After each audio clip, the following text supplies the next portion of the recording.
अस्सलामु अलैकुम वरहमतुल्लाहि वबरकातुहू।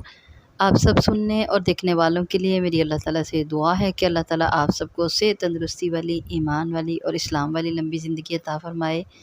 तो अल्हम्दुलिल्लाह, जैसे हम लोग पहले पढ़ा करते थे कुछ ना कुछ ऐसी दुआ जिसका तिब से भी ताल्लुक़ हो और हमारे मसाइल से भी ताल्लुक़ हो, तो आज एक ऐसे ही मसले पर इंशाअल्लाह अज़ीज़ हम डिस्कस करेंगे।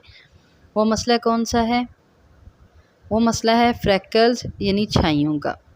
तो बहुत सी हमारी बहनों के चेहरों पे छाइयाँ आ जाती हैं और स्पेशली प्रेगनेंसी के डेज़ जो गुज़रते हैं उसमें, और फिर उसके बाद जो बच्चे को फ़ीड करवाने के दिनों में, तो इन दिनों में और फिर बाद में ज़ाहिर ये रह जाती हैं।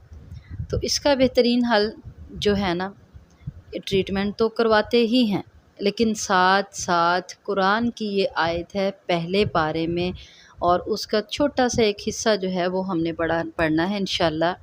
इस दुआ को, ये जो मैं आपको बताने लगी हूँ, इस दुआ को हर नमाज के बाद कोशिश करें, यानी वज़ू की हालत में। नमाज के बाद पढ़ने का मकसद ये है कि तब वज़ू किया होता है, तो वज़ू की हालत में इसको तकरीबन 11 मरतबा पढ़ लें। उससे पहले भी दुरूद पढ़ लें और उसके बाद भी दुरूद इब्राहिमी पढ़ लें। पढ़ने के बाद इसको दरमियान में 11 मरतबा इस दुआ को पढ़ के हाथों पे, उन्हीं हाथों को ऐसे अपने चेहरे से मल लें।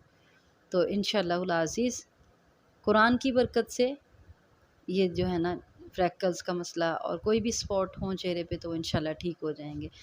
लेकिन हमारा ये यकीन होना चाहिए और हमें अल्लाह की ज़ात पे यकीन होना चाहिए, कुरान को शिफ़ा समझ के, कि कुरान में अल्लाह ताला ने शिफ़ा रखी है। सूरह फ़ातिहा भी आप पढ़ सकते हैं और सूरह बकरा की आयत का ये कुछ हिस्सा जो है ये भी पढ़ सकते हैं। तो इसमें हम लोग पढ़ेंगे क्या? दुआ सुन लें। मुसल्लमतुल ला शियत फ़ीहा, मुसल्लमतुन सही सलामत हो, ला शियत फ़ीहा ना इसमें दाग हो, मुसल्लमतुल ला शियत फ़ीहा, ये दुआ लाज़मी पढ़ें। तो इससे इंशाअल्लाहुल अज़ीज़ छाइयाँ जो हैं वो ख़त्म हो जाएंगी। अच्छा, एक और तरीका भी है, वो ये है कि जो क्रीम आप यूज़ करते हैं उस क्रीम के ऊपर इसको पढ़ लें।